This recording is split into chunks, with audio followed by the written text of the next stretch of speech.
الحمد لله وحده والصلاة والسلام على من لا نبي بعده أما بعد فأعوذ بالله من الشيطان الرجيم وإذا بشر أحدهم بالأنثى ظل وجهه مسودا وهو كظيم.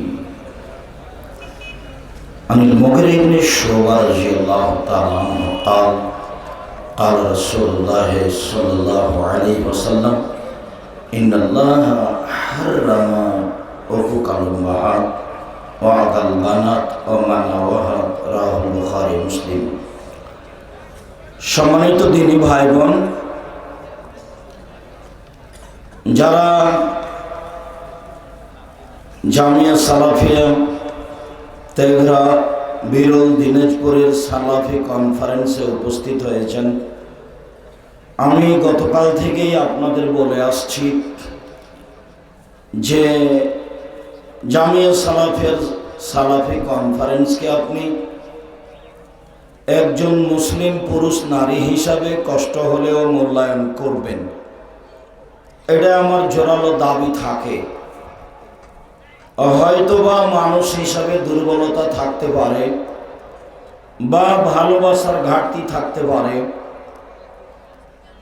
যেটাই হোক, অনেক সময় অনেকের গতিবিধি দেখলে যা তেমনটা মনে হয় না। এরপরেও যারা যেখানে আছেন, আপনাদের কাজকর্ম, চলাফেরা, দোকানপাট বন্ধ করে সামনে আসার চেষ্টা করুন। আজকের আলোচ্য বিষয় জাহেলিয়াতের যুগে মুসলিম নারী আর ইসলামী যুগে মুসলিম নারী, অর্থাৎ মুসলিম নারী আর অমুসলিম নারী নিয়ে আমরা এক গুরুত্বপূর্ণ সংক্ষিপ্ত তথ্যবহুল বিবরণের চেষ্টা করব ইনশাআল্লাহুল আজিজ। যারা মহিলা বক্তব্য শোনার জন্য এসেছেন তারা একটু ধৈর্যের পরিচয় দিয়ে অপেক্ষা করুন। ইচ্ছা করলেই হঠাৎ করে একটা দিন রেডি প্রস্তুত করা যায় না। অনেক পয়সা খরচ করে, অনেক শ্রম ব্যয় করে বৎসরে একটা দিন নির্ধারণ করা হয় সালাফি কনফারেন্স নামে। ধৈর্যের পরিচয় দিয়ে মূল্যায়ন করার চেষ্টা করেন। রাস্তায় চলে আসলেও ঘুরে গিয়ে প্রোগ্রামকে যথাযথভাবে মূল্যায়ন করার চেষ্টা করেন। ছেলেরা, তোমরা যারা মহিলা শাখায় অবস্থান মহিলা প্যান্ডেলে অবস্থান করছো বা এখানে, তোমরা শক্ত হাতে মানুষকে সাহায্য করো সামনে এসে বসার জন্য। সম্মানিত দিনী ভাই বোন, জাহেলিয়াতের যুগে মহিলাদের মূল্যায়ন করা হতো না।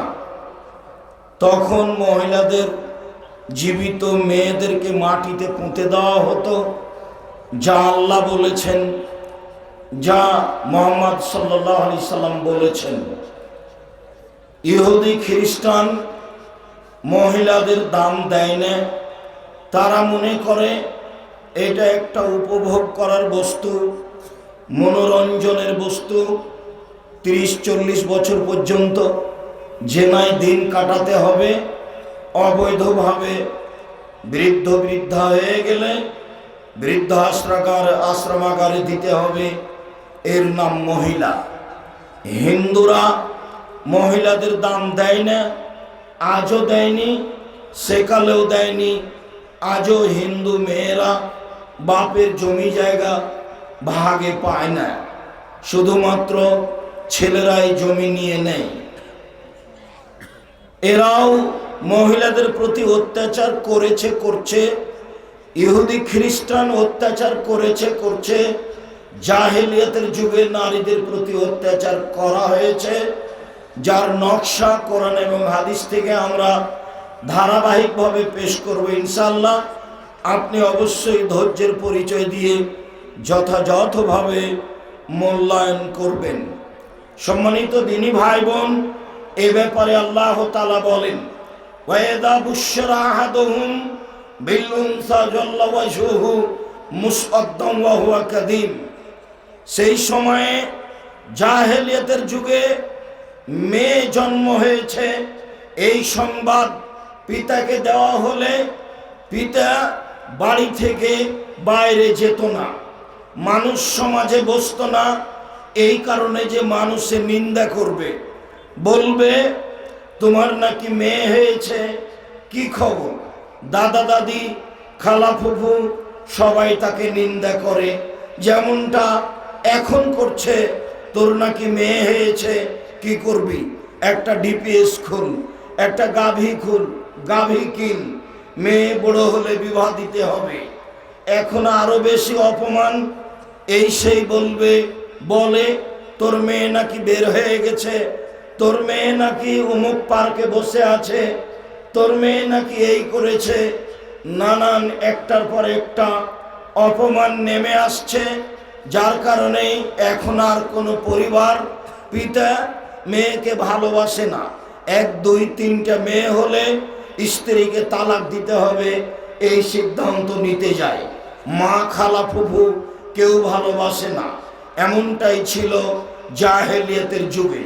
পিতা চিন্তা করত, আয়ুম সে কোহালাহুনিন আমি আদুসহুফিত তুরাব, অপমান অবস্থায় মেয়েকে রেখে দিব না মাটিতে পুঁতে দিব। যদি মাটিতে পুঁতে দিই বালাই চলে গেল, যদি মেয়ে রেখে দিই অপমান সুনিশ্চিত, যদি মেয়ে রেখে দিই অপমান সুনিশ্চিত। লোকে নিন্দা করবে, খালা ফুফু নিন্দা করবে, বাড়ি থেকে বের হয়ে যাবে, অবৈধভাবে ঘুরবে, নানানজন নানা কথা বলবে। অতএব সিদ্ধান্ত এটাই নেওয়া হোক, মাটিতে পুঁতে দেওয়া হোক। সম্মানিত দিনী ভাই বোন, সেই কালে জীবিত মেয়েকে মাটিতে পুঁতে দেওয়া হতো।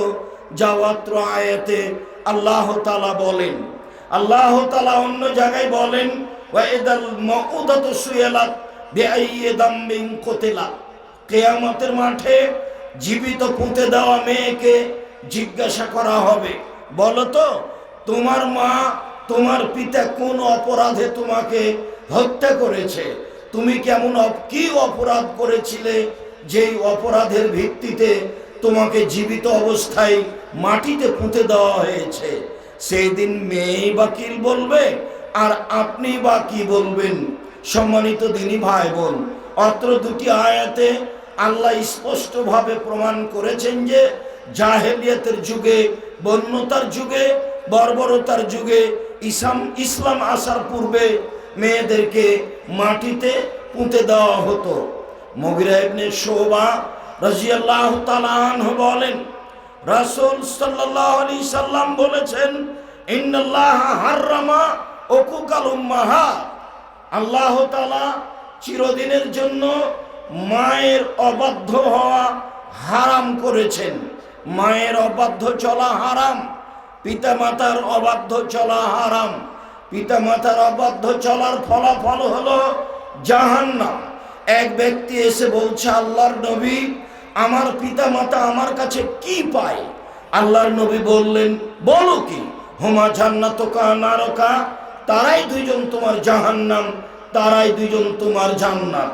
ওরাই তোমার জাহান্নাম, ওরাই তোমার জান্নাত।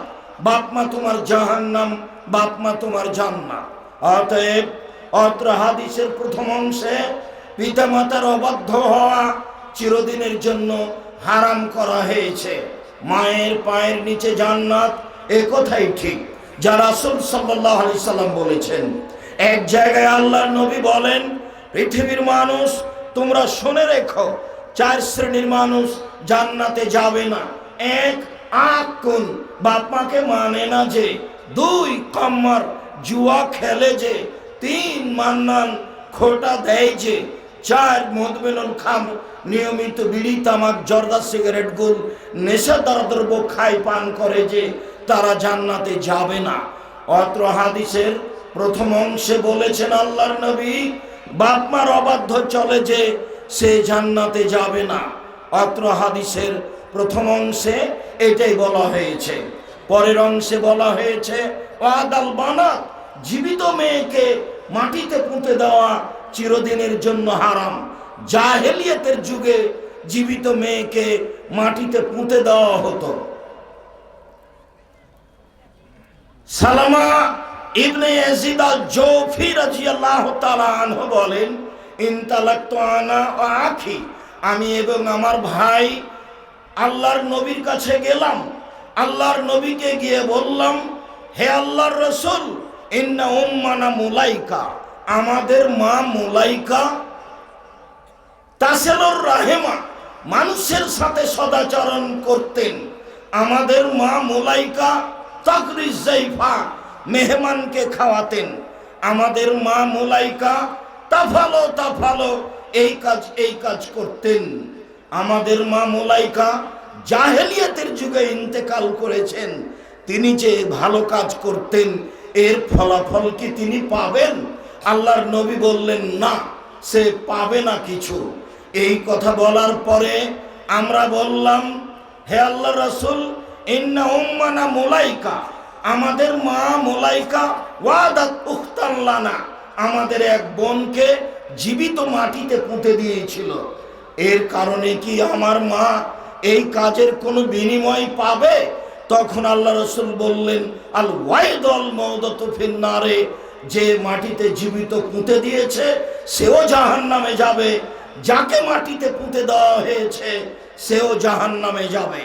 সম্মানিত দিনী ভাই বোন, অত্র হাদিসে বোঝা যায়, যারা জীবিত মাটিতে পুঁতে দেওয়া হয়েছে যাকে, সেও জাহান্নামে যাবে, যে পুঁতে দিয়েছে সেও জাহান্নামে যাবে, যা জাহেলিয়াতের যুগে ঘটতো।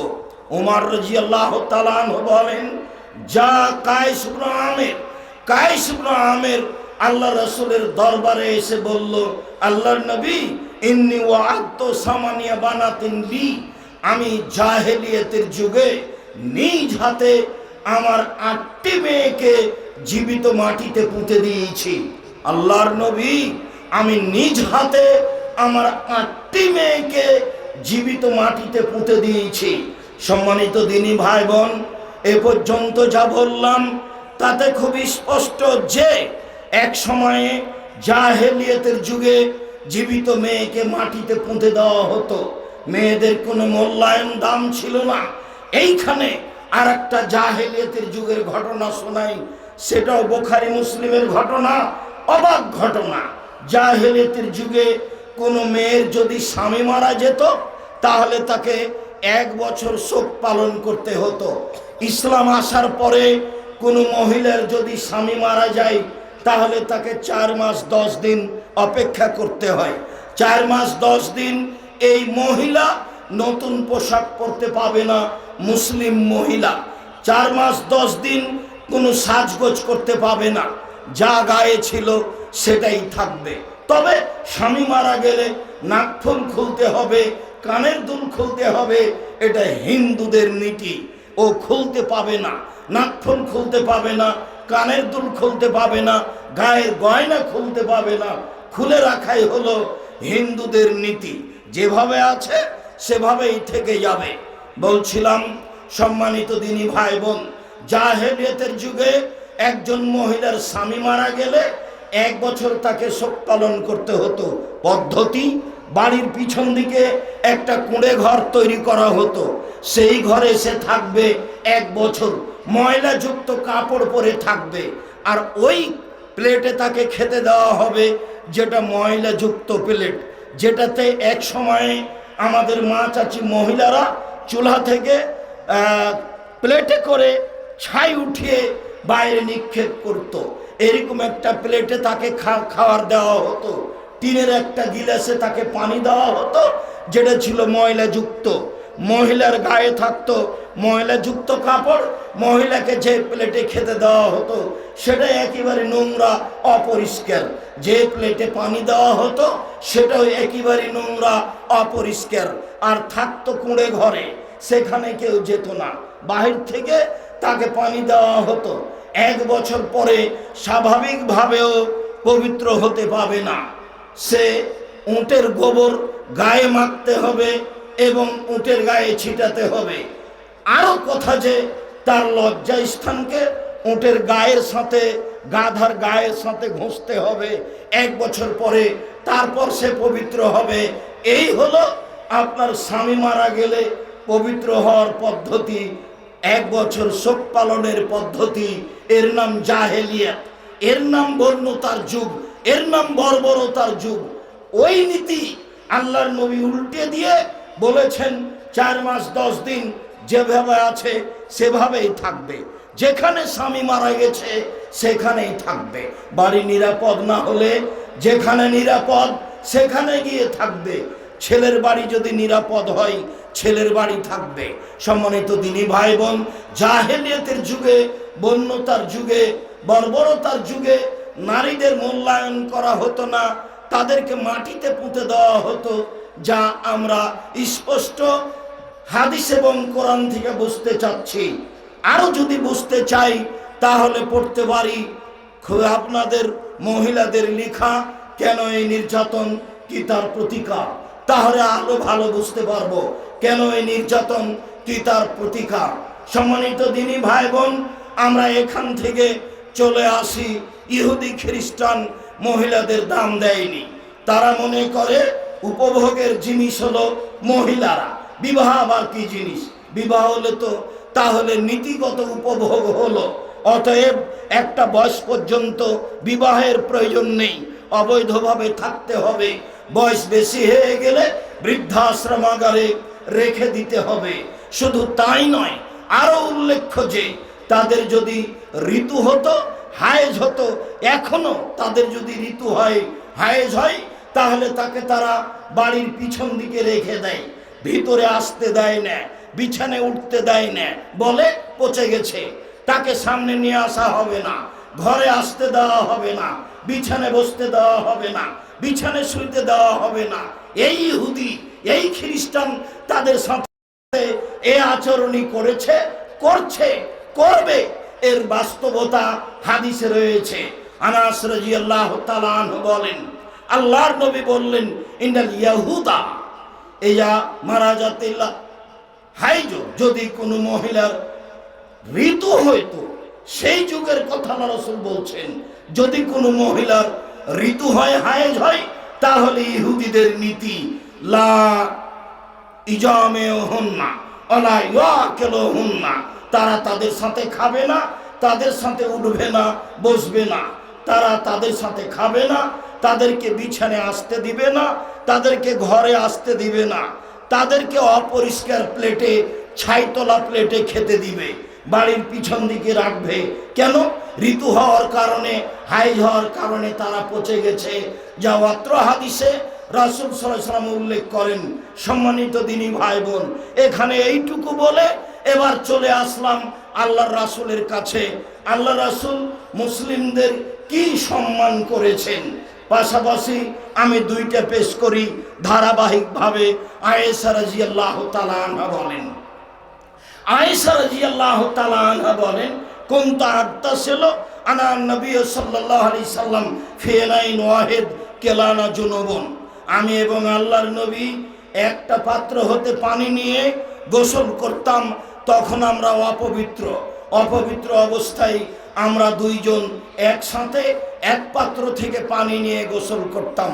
তিনি বলেন, ওয়া আফায়া মরনি, আল্লাহর নবী আমাকে আদেশ করতেন, আয়েশা ফাত্তাজির, তুমি একটা ঋতু অবস্থায় শাড়ির নিচে, সালোয়ার কামিজের নিচে অতিরিক্ত কাপড় লাগিয়ে নাও, গায়ে লজ্জা স্থানের উপরে কাপড় লাগিয়ে নাও। এই কথা বলার পরে তিনি বলছেন, ফাইওয়া শেরুনি, আল্লাহর নবী আমার গায়ের সাথে গাও লাগাতেন। আমার শরীরের মাঝে এবং তার শরীরের মাঝে কোনো কাপড় থাকতো না, তিনি আমাকে এইভাবে রাখতেন বিছানে। তখন আমি ঋতুবতী। ওরা বাড়িতে থাকতে দেবে না, বাড়ির পিছন দিকে রাখে, ছাইতলা প্লেটে খেতে দেয়। পক্ষান্তরে বুখারী মুসলিমের হাদিস, আয়েশা রাদিয়াল্লাহু তাআলা আনহার নিজস্ব বিবরণ। তিনি বলেন, আল্লাহর নবী আমাকে আদেশ করতেন যখন আমার হায়েজ হতো, আয়েশা তুমি লজ্জা স্থানের উপরে একটা কাপড় লাগিয়ে নাও। তারপরে তুমি আমার পাশে থাকো। তিনি বলেন আমার গায়ের সাথে গাও লাগিয়ে থাকতেন, উভয়ের মাঝে কোনো কাপড় থাকতো না। আয়েশা রাদিয়াল্লাহু তাআলা আনহা বলেন কুনতু আশরাবুল মা ওয়া আনা হাইজ, আমি নিচে পানি পান করতাম, তখন আমি ঋতুবতী। সুম্মা উনাবেলহু, তারপর গিলাসটা আমি তার হাতে দিতাম। ফায়াজাও ফাহু ফিমাউজে ফিয়ে, তিনি আমার হাত থেকে গিলাসটা নিয়ে ওখানেই মুখ লাগিয়ে পানি পান করতেন যেখানে আমি মুখ লাগিয়ে পানি পান করেছি, তখন আমার হায়েজ হয়েছে। সম্মানিত দিনী ভাই বোন, ইহুদির অবস্থায়, আয়েশার অবস্থায় যা রাসূল সাল্লাল্লাহু আলাইহি সাল্লাম বলেন, আয়েশা রাদিয়াল্লাহু তাআলা আনহা বলেন, আয়েশা রাদিয়াল্লাহু তাআলা আনহা আরো বলেন ওয়া তারাকুল আরকা, আমি একটা গোশতওয়ালা হাড় নিয়ে, হাড় গোশত সহ নিয়ে দাঁতে ছিঁড়ে খেতাম। দাঁতে ছিঁড়ে খাওয়ার পরে সুমা উনাবেলহু, আমি তার হাতে দিয়ে দিতাম। ফায়াজা ফাহু ফিমজে ফিয়ে, আমি আয়েশা গোশতের যেখানে দাঁত লাগিয়ে ছিঁড়ে খেয়েছি, আল্লাহর নবী সেখানে দাঁত লাগিয়ে গোশত ছিঁড়ে খেয়েছেন, তখন আমি ঋতুবতী। আমি আপনাকে বুঝাচ্ছি, জাহেলিয়াতের যুগে মহিলাদের মূল্যায়ন আর ইসলামী যুগে মহিলাদের মূল্যায়ন। ও তো বেগম রোকিয়া বুঝে না, যার কারণে বলেছে অবরোধবাসিনী। যারা মাঠে নেমেছে সম অধিকারের নামে, এরা তো জাহেল, এরা তো অশিক্ষিত, এরাই বন্য, এরাই বর্বর, এরাই অসভ্য। কি করে এরা উপদেশ গ্রহণ করতে পারে? আল্লাহ তাআলা বলেন ইন্নামা ইয়াতাযাক্কারু উলুল আলবাব, বুদ্ধি আছে যার উপদেশ গ্রহণ করে সেই, বিদ্যা আছে যার উপদেশ গ্রহণ করে সেই। আল্লাহ বলছেন উপদেশ গ্রহণ করে ওরা যাদের বিদ্যা আছে। তাহলে এরা মাঠে নেমে গেল সম অধিকারের নামে, এদের বুদ্ধি আছে, এদের বিদ্যা আছে। এটা কি করে হলো? ইসলামকে উপেক্ষা করে, আল্লাহর আদেশকে উপেক্ষা করে, নবীর আদেশকে উপেক্ষা করে মাঠে নেমে জেনা করে, অপবিত্র হয়ে রাস্তাঘাটে চলে, নোংরামি করে, বেহায়া হয়ে, নগ্ন হয়ে চলে, সম অধিকারের দাবিতে মর্যাদা চাইবে? এটা হতে পারে না। শরীয়তে এটা নয়, জোর করে মান অর্জন করা যায় না। আয়েশা রাদিয়াল্লাহু তাআলা আনহা বলেন কান নবী সাল্লাল্লাহু আলাইহি সাল্লাম ইত্তাকাউ ফি হিজরি, আল্লাহর নবী ঋতু অবস্থায় আমার কোলে থাকতেন, তখন আমি ঋতুবতী। ওয়াকরাউল কোরআনা, তিনি কোরআন মাজিদ পড়তেন। আমার উরু, আমার রানের ওপরে মাথা রেখে দিয়ে তিনি কোরআন মাজিদ পড়তেন, তখন আমি ঋতুবতী। অবাক কথা, কোরআন মাজিদ সবচেয়ে পবিত্র গ্রন্থ। আয়েশা রাদিয়াল্লাহু তাআলা আনহা বলেন আল্লাহর নবী আমার উরু রানের ওপরে মাথা রেখে দিয়ে কোরআন মাজিদ পড়তেন, তখন আমি ঋতুবতী। আয়েশা রাদিয়াল্লাহু তাআলা আনহা বলেন আল্লাহর নবী ইতিকাফ অবস্থায় ইখরাজ রাসাহু ইলাইয়া, মাথাটা আমার দিকে বের করে দিতেন। ইতিকাফের ঘর থেকে মাথাটা আমার দিকে বের করে দিতেন। ফাগসিলাহু, আমি মাথাটা ধুয়ে দিতাম, চিরুনি করে দিতাম, তখন আমি ঋতুবতী। আর তখন তিনি ইতিকাফ অবস্থায় আছেন, উভয়ই মসজিদে আছি। মসজিদে থেকে আমি হায়েজ অবস্থায় তার মাথার চুল চিরুনি করে দিতাম, তার মাথা ধুয়ে দিতাম। ইহুদি খ্রিস্টান বাইরে রেখে দিয়েছে, ছাই তোলা প্লেটে খেতে দেয়, ময়লাযুক্ত কাপড় পরাই, ময়লাযুক্ত টিনের গিলাসে খেতে দেয়। আর আয়েশা রাদিয়াল্লাহু তাআলা আনহা বলেন আল্লাহর নবী আমার দিকে মাথাটা বের করে দিতেন, আমি তখন তার মাথা ধুয়ে দিতাম, চিরুনি করে দিতাম। তিনি ছিলেন ইতিকাফ অবস্থায় আর আমি ছিলাম ঋতুবতী। আয়েশা রাদিয়াল্লাহু তাআলা আনহা বলেন একদা আল্লাহর নবী বললেন আয়েশা নাবেলিনিল খুমরাতা মিনাল মসজিদ, ওই যে মসজিদ থেকে জায়নামাজটা দাও তো, চাটাইটা মসজিদ থেকে দাও। আমি আয়েশা বললাম ইন্নী হিজত, আমি যে ঋতুবতী, আমার হায়েজ হয়েছে, আমি মসজিদ থেকে আপনাকে চাটাই দিব। তখন আল্লাহ রাসূল বলেন আরে অবাক কথা, ইন্না হাইজাতাকা লাইসাত ফি ইয়াদিকা, তোমার হায়েজ, তোমার ঋতু কি তোমার হাতে লেগে আছে? তোমার হায়েজ, তোমার ঋতু কি তোমার হাতে লেগে আছে? যাও মসজিদে যাও, মসজিদ থেকে জায়নামাজটা নিয়ে আসো। অত্র বুখারী মুসলিমের হাদিসে দিনের মতো প্রমাণ হয় যে মহিলারা ঋতু অবস্থায় মসজিদে যাবে, বসে থাকবে। মসজিদে একটা ঘর বানানো হয়েছিল, একজন যুবতী মেয়ে সেখানে থাকতো, মসজিদ ঝাড়ু দিত। একাধিক বুখারী মুসলিমের হাদিস যা বোঝা যায়। সম্মানিত দিনী ভাই বোন, আপনাকে আমি দেখাচ্ছিলাম মহিলাদের অবস্থা ইসলামে আর মহিলাদের অবস্থা জাহেলিয়াতের যুগে। হিন্দুদের তো মহিলাদের দামের কোনো কথাই নেই, তারা কোনোদিনই মর্যাদা দেয়নি, আজও দেয় না। কয়েকদিন আগে তাদেরকে স্বামীর সাথে জ্বালিয়ে দেওয়া হতো, যার নাম ছিল সতীদাহ প্রথা। আরো কত প্রথা আছে যেটা নোংরা, ন্যাক্কারজনক। আরো কত প্রথা আছে যা নাজায়েজ, হারাম। তার পৈতৃক সম্পত্তি পাবে না 1 শতক। অবাক কথা, তারা দাম দেয়নি, ইসলাম দাম দিয়েছে। আল্লাহ যেভাবে বলেছেন সবার জানা আছে, নবী করিম সাল্লাল্লাহু আলাইহি সাল্লাম যেভাবে বলেছেন সবার জানা আছে। এবার চলেন মহিলাদের কেমন মূল্যায়ন করলেন আল্লাহর নবী শরীয়তে, বাস্তবতা দেখি। নারী সমাজ, মহান আল্লাহ বলেন, ওয়াইদা সালতুমুহুন্না মাতান ফাসআলুহুন্না মিন ওয়ারাই হিজাব। পৃথিবীর মানুষ, মহিলারা খুব দামি সম্পদ, তাদের ঘেরে রাখতে হবে।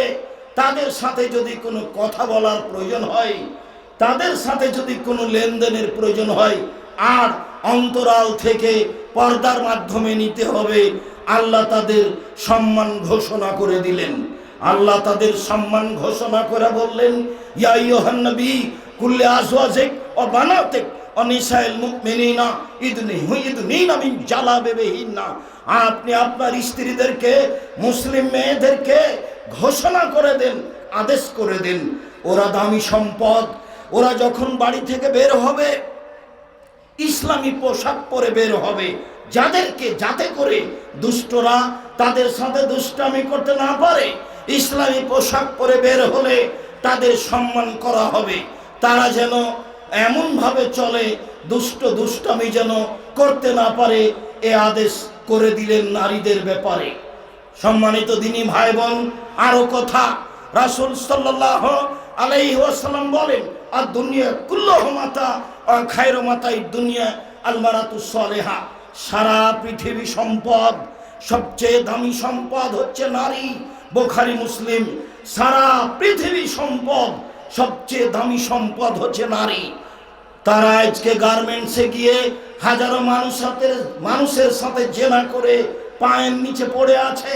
তারা আজকে সমাজে নেমে গিয়ে এর ধাক্কা খাই, ওর ধাক্কা খাই, পশু প্রাণীর মতো, গরু ছাগলের মতো দিন কাটাই।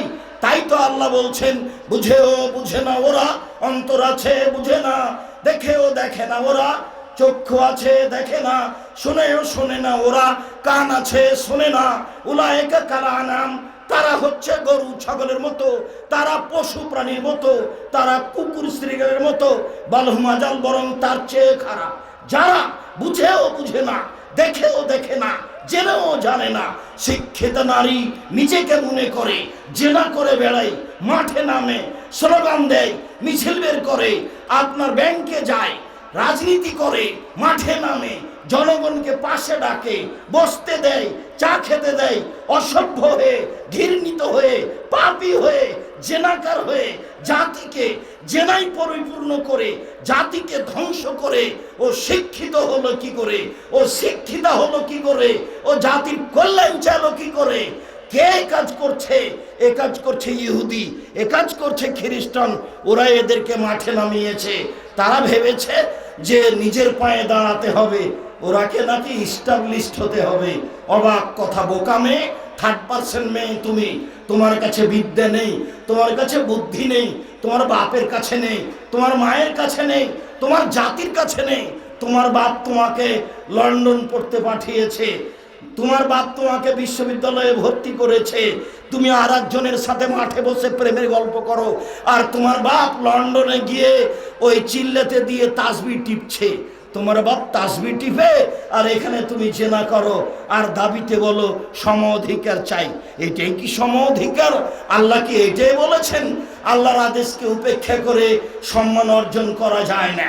আল্লাহর নবী বললেন, সারা পৃথিবী সম্পদ, সবচেয়ে দামি সম্পদ হলো নারী। কিভাবে দামি সম্পদ হলো নারী? আমর ইবনুল আস রাদিয়াল্লাহু তাআলা আনহু বলেন, আরবাউন ফি সাদা, সুখময় জীবনের জন্য চারটা জিনিস লাগে। চারটা জিনিস আছে যার সুখময় জীবন তার, চারটা জিনিস আছে যার সুখময় জীবন তার, চারটা জিনিস নেই যার কষ্টময় জীবন তার, দুঃখময় জীবন তার। এক, আল মারাতুস সালেহা, ভালো স্ত্রী। দুই, আল জারুস সালেহ, ভালো প্রতিবেশী। তিন, আল মারকাবুল হানি, একটা ভালো গাড়ি। চার, আল বাইতুল ওয়াসে, একটা প্রশস্ত ঘর। ভালো স্ত্রী যার, ইহকাল তার, ভালো স্ত্রী যার, পরকাল তার। কিভাবে ভালো হওয়া যাবে? নারী সবচেয়ে দামি সম্পদ, ও দিয়েই সবকিছু ভালো হতে পারে। তাই তো আল্লাহ তাআলা বলছেন, আমিন আয়াতিহি আন খালাকা লাকুম মিন আনফুসিকুম আজওয়াজান লিতাসকুনু ইলাইহা। পৃথিবীর মানুষ, তোমাদের মধ্যে থেকে তোমাদের স্ত্রীদেরকে আমি সৃষ্টি করেছি যাতে করে তুমি শান্তি তৃপ্তি পাও সেখানে। স্ত্রী হলো শান্তির বস্তু, স্ত্রী হলো তৃপ্তির বস্তু, স্ত্রী হলো ভালোবাসার বস্তু, স্ত্রী হলো আদরের বস্তু। তাকে ম্যানেজার ধাক্কা মারে, তাকে গার্মেন্টসে গিয়ে শতজন তার সাথে জেনা করতে চায়। শোনেন, আল্লাহ যে ভালোবাসার জন্য দিয়েছে, আল্লাহ যে তৃপ্তি অর্জনের জন্য দিয়েছে, আল্লাহ যে নিয়ামত হিসেবে দিয়েছে, সেই নিয়ামতকে মূল্যায়ন করেন। আল্লাহ তাদের দাম দিয়েছেন, নবী তাদের দাম দিয়েছেন। তাই তিনি বললেন, চারটে জিনিস আছে যার সুখময় জীবন তার। এক, ভালো স্ত্রী, ভালো স্ত্রী যার সুখময় জীবন তার। আব্দুর রহমান আউফ রাদিয়াল্লাহু তাআলা আনহু বলেন, আল্লাহর নবী বলেছেন, পৃথিবীর মানুষ শুনে রেখো, ইন্নাল মারাতা ইয়াসাল্লাত খামসাহা, মহিলারা যদি 5 ওয়াক্ত সালাত আদায় করতে পারে, ওয়াসামাত শাহরাহা, রমজান মাসে যদি সিয়াম পালন করতে পারে, অর্থাৎ বালাহা, স্বামীকে যদি মেনে চলতে পারে, ওয়াহাসানাত ফারজাহা, যদি জেনায় লিপ্ত না হয়, তাহলে জান্নাতের সব দরজা খোলা। শুনে রাখুন, এমন কোনো কাজ নাই যে চারটা কাজ করলে, এমন কোনো পুরুষ নেই পৃথিবীতে, এমন কোনো চারটা কাজ নেই যে চারটা কাজ করলে পুরুষ সরাসরি জান্নাতে চলে যাবে। অত্র হাদিসে পুরুষের চেয়ে নারীদের হাজারো গুণ মর্যাদা বেশি করা হয়েছে। নারীরা মান সম্মান মর্যাদায় অনেক বেশি, যা অত্র হাদিসে স্পষ্ট প্রমাণ হয়। তাতে বলা হয়, নারী যদি চারটা কাজ করতে পারে, জান্নাতের সব দরজা খোলা। পক্ষান্তরে এমন কোনো চারটা কাজ নাই পুরুষ করলে সে জান্নাতে চলে যাবে। এক, 5 ওয়াক্ত সালাত। 2, রমজান মাসে রোজা। 3, স্বামীকে মেনে চলা। 4, জেনায় লিপ্ত না হওয়া। এই চারটার বিনিময়ে তার জন্য জান্নাতের সব দরজা খোলা। এমন কোনো চারটা কাজ নাই পৃথিবীতে, চারটা কাজের বিনিময়ে একজন পুরুষ জান্নাতে চলে যেতে পারে, এরকম কোনো সুযোগ পুরুষের জন্য নেই। সম্মানিত দিনী ভাই বোন, আনাস রাদিয়াল্লাহু তাআলা আনহু বলেন, আল্লাহর নবী বলেছেন, পৃথিবীর মানুষ শুনে রেখো, মান আলা জারিয়াতাইনে, কোন পুরুষ যদি, কোন বাপ যদি 2 জন মেয়ের লালন পালন করে, হাত্তা তাবলুগা, বড় হওয়া পর্যন্ত লালন পালন করে, ফাহুয়া আনা ফিল জান্নাতে হাকাজা, সেই বাপ আর আমি জান্নাতে একসাথে থাকবো। সুম্মা যা বাইনা জামা বাইনাহুমা, তর্জনী এবং মধ্যমা আঙ্গুলকে ইশারা করলেন, দুইটাকে জমা করে দিলেন। পৃথিবীর মানুষ শুনে রেখো, আমার আঙ্গুল মধ্যমা এবং তর্জনী, এই দুইটা যেমন জমা লেগে আছে, 2 জন মেয়ের পিতা এবং আমি মুহাম্মদ সাল্লাল্লাহু আলাইহি সাল্লাম জান্নাতে এইভাবে থাকবো।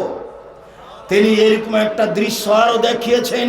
তাতে তিনি বলেছেন, কেউ যদি ইয়াতীমের লালন পালন করে, সেই ব্যক্তি আর আমি জান্নাতে একসাথে থাকব। তখনও তিনি তর্জনী এবং মধ্যমা আঙ্গুল জমা করলেন, তবে একটু ফাঁকা রেখেছিলেন। তার মানে ইয়াতীমকে লালন পালন করা যত নেকির কাজ, 2 জন মেয়েকে লালন পালন করা তার চেয়ে হাজারো গুণ বেশি নেকির কাজ। পক্ষান্তরে 10টা ছেলেকে যদি কেউ মাস্টার ডিগ্রি পাস করায়, তাহলে বাপের 1 পয়সা উপকার হবে, এই কথা আল্লাহর নবী বলেননি। আব্দুর রাজ্জাক সাহেব, তাহলে ছেলেকে পড়াবো কেন? জন্ম দিয়েছেন এই জন্য, নইলে ছেলে যা পাপ করবে সব আপনার হবে, তবে ছেলে লালন পালন করে কিছু হবে এই কথা মুহাম্মদ সাল্লাল্লাহু আলাইহি সাল্লাম বলেননি। সম্মানিত দিনী ভাই বোন, উকবা ইবনে আমির রাদিয়াল্লাহু তাআলা আনহু বলেন, মান কানা লাহু সালাসু বানাত, কারো যদি 3টা মেয়ে হয়, ফাসাবারা আলাইহিন্না, 3টা মেয়েকে ধৈর্য ধারণ করে পালন করে, ওয়া তামাহুন্না, তার খাওয়ার ব্যবস্থা করে, ওয়া সাকাহুন্না, তার পানির ব্যবস্থা করে, ওয়া কাসাহুন্না, তার যদি কাপড়ের ব্যবস্থা করে, তাহলে কুন্না লাহু হেজাবান মিনান নার, এই মেয়ে 3টা তার জন্য জাহান্নাম থেকে অন্তরাল হয়ে যাবে। আমার দিকে দেখেন, ওই দিকে আছে জাহান্নাম, আর মধ্যে আছে 3টা মেয়ে, আর এইদিকে তার বাপ আছে। যতক্ষণ পর্যন্ত ওর বাপের জান্নাত ঘোষণা না হবে ততক্ষণ পর্যন্ত এই 3টা মেয়ে সামনে থেকে সরে যাবে না। আমি কি দিয়ে বুঝাই আপনাকে? আল্লাহর নবী মেয়েদের কত মর্যাদা উল্লেখ করলেন, আপনাকে আমি কি দিয়ে বুঝাই মেয়েদের মান মর্যাদা ছেলেদের চেয়ে কত বেশি?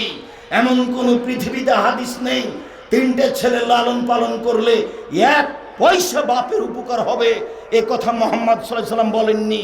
কিয়ামত পর্যন্ত সময় থাকলো আবারও দেখেন, 3টা মেয়েকে যদি লালন পালন করে তাহলে মধ্যে থাকবে মেয়েরা, ওইদিকে থাকবে জাহান্নাম, আর এদিকে থাকবে বাপ। আগে জান্নাত ঘোষণা হবে, তারপরে মেয়েরা এখান থেকে সরবে, এই কথা রাসূল সাল্লাল্লাহু আলাইহি সাল্লাম বলেন। তিনি আরো বলেন, পৃথিবীর মানুষ শুনে রেখো, মান আলা সালাসা বানাতিন, কেউ যদি 3টা মেয়ের লালন পালন করে, ওয়া আদাবাহুন্না, তাদের শিষ্টাচার শিখিয়ে দেয়, ফা আহসানাহুন্না, তাদের সাথে ভালো আচরণ করে, ওয়া যাওয়াজাহুন্না, তাদের বিবাহ শাদীর ব্যবস্থা করে দেয়, ফালাহুল জান্নাহ, তাহলে তার জন্য জান্নাত। সম্মানিত দিনী ভাই বোন, শিষ্টাচার কি জিনিস? মেয়েকে শিষ্টাচার শেখাতে হবে।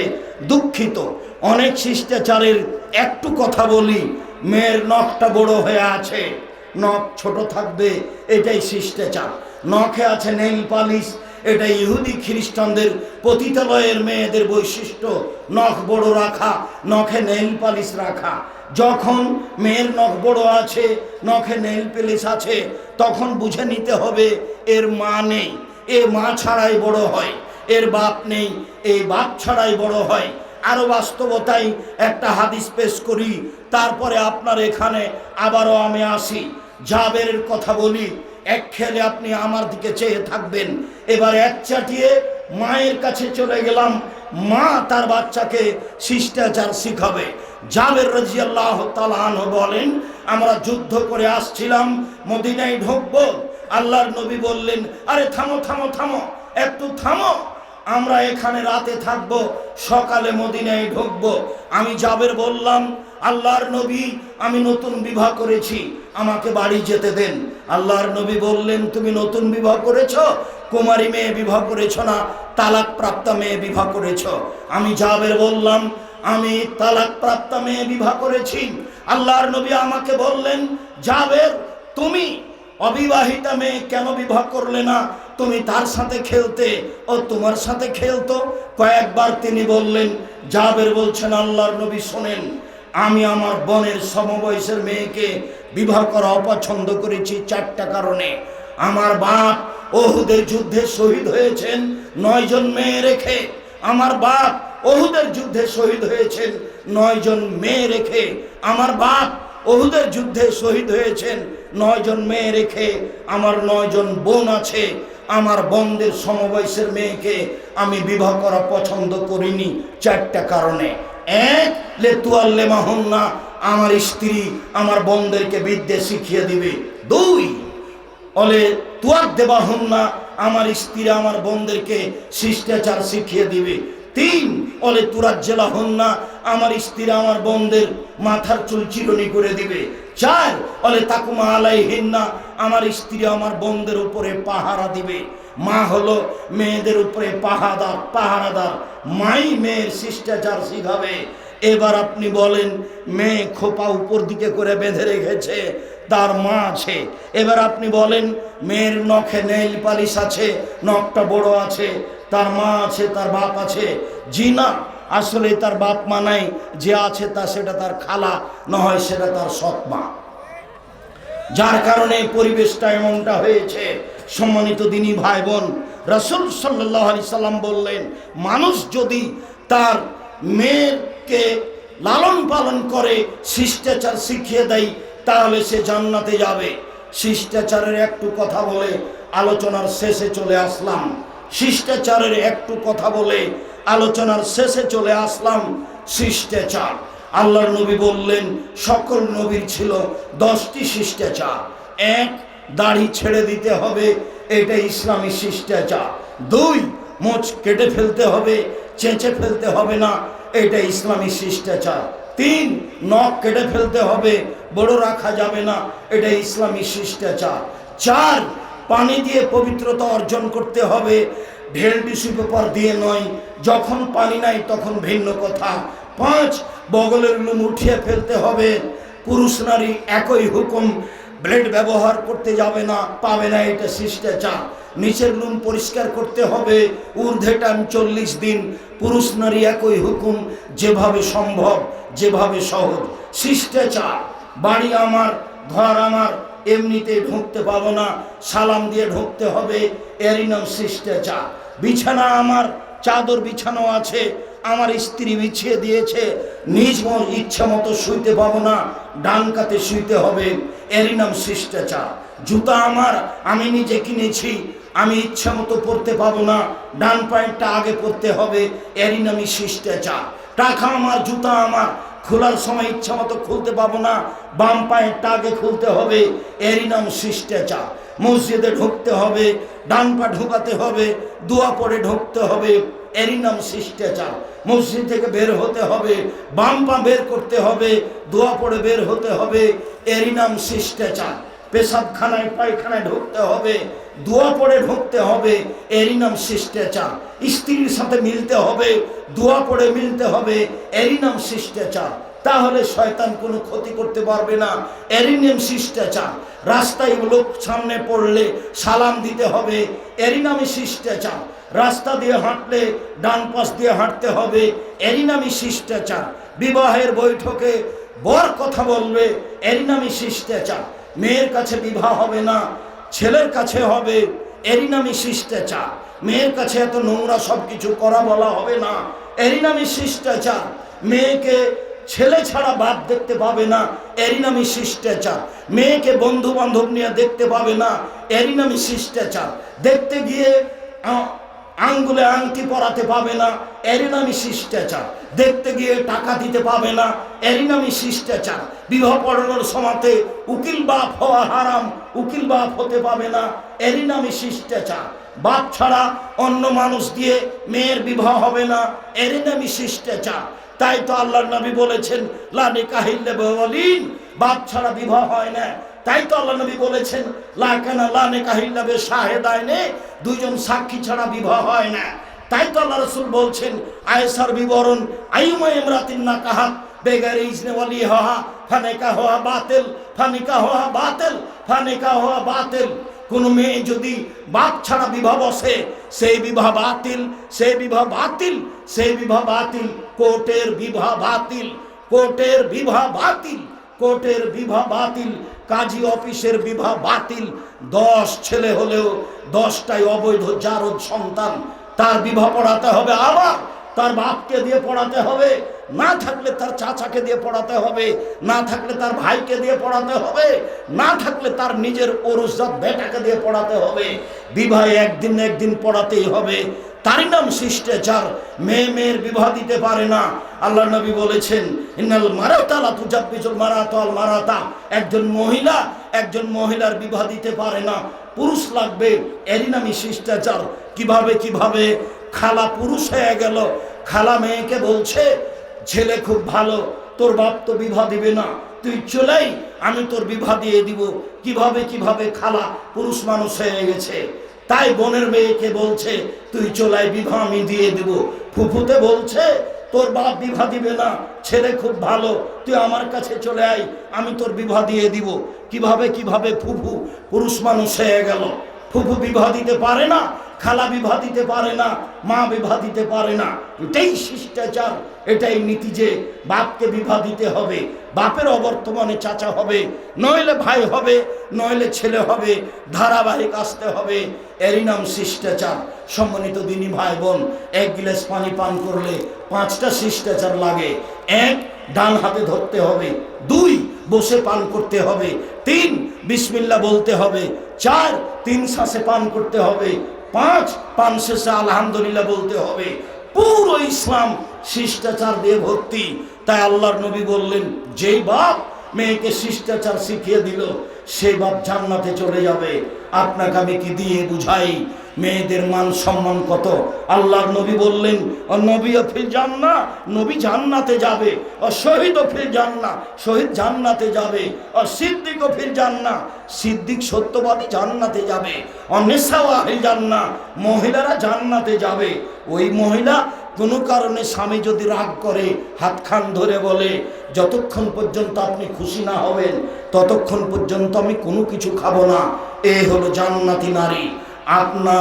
আপনি সিরিয়ালে জান্নাতে নন, আপনার সিরিয়াল নেই। 1, নবী জান্নাতে যাবে। 2, শহীদ জান্নাতে যাবে। 3, সিদ্দিক জান্নাতে যাবে।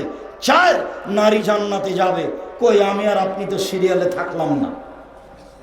সব একচাটিয়া হাদিস নারীদের জন্য। নারী বড় হতভাগা, এমন ভাবে চলতে শিখলো, নগ্ন হয়ে গেল, এমন ভাবে স্কিন গায়ের সাথে লাগানো পায়জামা পড়ছে, অঙ্গ প্রত্যঙ্গ দেখা যাচ্ছে, লজ্জা স্থানের মাপকাঠি দেখা যাচ্ছে, যা রাস্তাঘাটে, যা দেশ বিদেশে দেখা যাচ্ছে।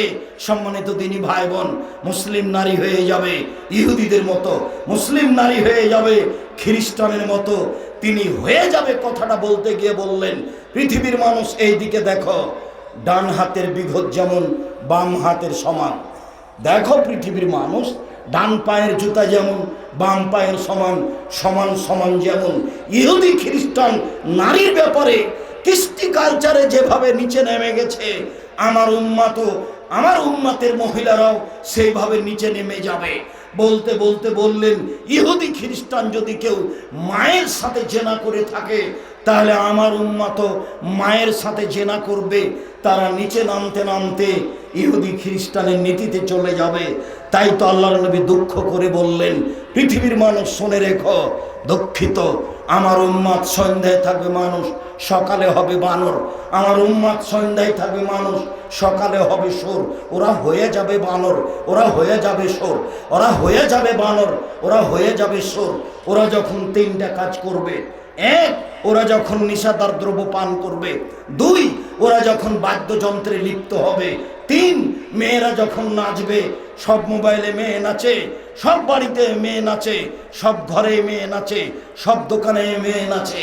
যেদিন মেয়েরা নগ্ন হয়ে যাবে, যেদিন পুরুষ আর নারীর কোনো বিভেদ থাকবে না, সেদিন তারা সন্ধ্যায় থাকবে মানুষ, সকালে হবে সুর, সকালে হবে বানর। সেই দিনে আল্লাহ নবী বলেছেন, অভিশপ্ত নারী ওই যে পুরুষ হতে চায়, অভিশপ্ত নারী সেই যে পুরুষ হতে চায়। আজকে যে জেন্ডারের কথা শুনছেন, এটা 1450 বছর পূর্বেই মুহাম্মদ সাল্লাল্লাহু আলাইহি ওয়াসাল্লাম বলেছেন। পৃথিবীর মানুষ যেসব পুরুষ নারী হতে চায়, ওরা অভিশপ্ত, ওরা অভিশপ্ত, ওরা অভিশপ্ত। হিজড়াদের বাড়িতে ঢুকতে দিও না, ওরা পুরুষের হুকুমে হিজড়াদের বাড়িতে ঢুকতে দিও না। ওরা পুরুষের হুকুমে যেসব নারী পুরুষ হতে চায়, ওরা অভিশপ্ত। পৃথিবীর মানুষ মনে রেখো, 3 শ্রেণীর মানুষ জান্নাতে যাবে না। তার 1 শ্রেণীর মানুষ হচ্ছে আর রাজলাতু মিনান নিসায়ে, পুরুষের বেশধারী নারী, যারা পুরুষের জুতা স্যান্ডেল পরে, যারা পুরুষের শার্ট প্যান্ট পরে, যারা পুরুষ হওয়ার কামনা করে, যারা পুরুষ হতে চায়, কলা কৌশল অবলম্বন করে, তারা অভিশপ্ত, তারা জান্নাতে যাবে না। সম্মানিত দিনী ভাই বোন, ওরা হয়ে যাবে বানর, ওরা হয়ে যাবে সোর। বানর কেন? বানরই সবচেয়ে অনুকরণীয় প্রাণী, সবচেয়ে অনুকরণ করতে পারে মানুষের। বানর যেদিন মুসলিম নারী, মুসলিম পুরুষ ইহুদি খ্রিস্টানের অনুকরণ করবে, এরা তখন সন্ধ্যায় থাকবে মানুষ, সকালে হবে বানর। পৃথিবীতে একটাই প্রাণী সোর, যার কোনো অনুভূতি নেই, তার পাশে আরেকটা পুরুষ শুকুর আরেকটা শুকুনের পিছে দৌড়াচ্ছে, কিন্তু পাশে আরেকটা শুকুর দৌড়িয়ে যাবে না। অথচ আপনি 4.5-5টা এক জায়গাতে ছাড়েন, দেখবেন ও সবাই শক্তি প্রয়োগ করছে। কুকুর দেখবেন নিজ নিজ শক্তি প্রয়োগ করছে। কিন্তু শরী একমাত্র প্রাণী যার কোনো অনুভূতি নেই, অনুভূতিহীন প্রাণী পৃথিবীতে শোর। গরুরও অনুভূতি আছে, যেখানে উঁচু ঘাস সেখানে গরু ঘাস খাবে না। কেন? ওই ঘাসের নিচে গোবর আছে, এই জন্য খাবে না। যেখানে গরু জবাই করেছেন সেখানে গরু যাবে না, টেনে নিয়ে যাওয়া যাবে না। কেন? তার একটা অনুভূতি কাজ করে। যেদিন মুসলিম পুরুষ নারীর অনুভূতি থাকবে না, সেদিন ওরা সন্ধ্যায় থাকবে মানুষ, সকালে হবে সুর, সকালে হবে বানর। আল্লাহ, তোমার দরবারে জোরালো দাবি রাখছি, তুমি আমাদেরকে ইহুদি খ্রিস্টানের কৃষ্টি কালচার নীতি নিয়ম থেকে দূরে রাখো। তুমি আমাদের হেফাজত করো, তুমি জামিয়া সালাফে কবুল করো। এর মাধ্যমে তুমি আমাদেরকে তোমার রাসূলের দেখানো পথ দেখাও, সেই পথে চলতে দাও। তোমার দরবারে জোরালো দাবি দেওয়া রেখে আলোচনার শেষে বলছি, একটু আগে দানের কথা বললে সবচেয়ে ভালো হতো। মানুষ তো ধৈর্যের পরিচয় দেয় না। তারপরেও আমি আপনাকে বারবার বলছি, সালাফি কনফারেন্সে আসলে একটু ধৈর্যের পরিচয় দিবেন, একটু নিয়ম নীতি মেনে চলবেন। অন্য সম্মেলন আর সালাফি কনফারেন্স দুটাই এক নয়। এখানে আসাই হয় কোরআন হাদিস শোনার জন্য। যা যেটুকু হয়েছে আমিও আপনার সাথে আছি, যার যতটুকু সম্ভবপর সবাই আপনি একটু দানের হাত প্রশস্ত করেন।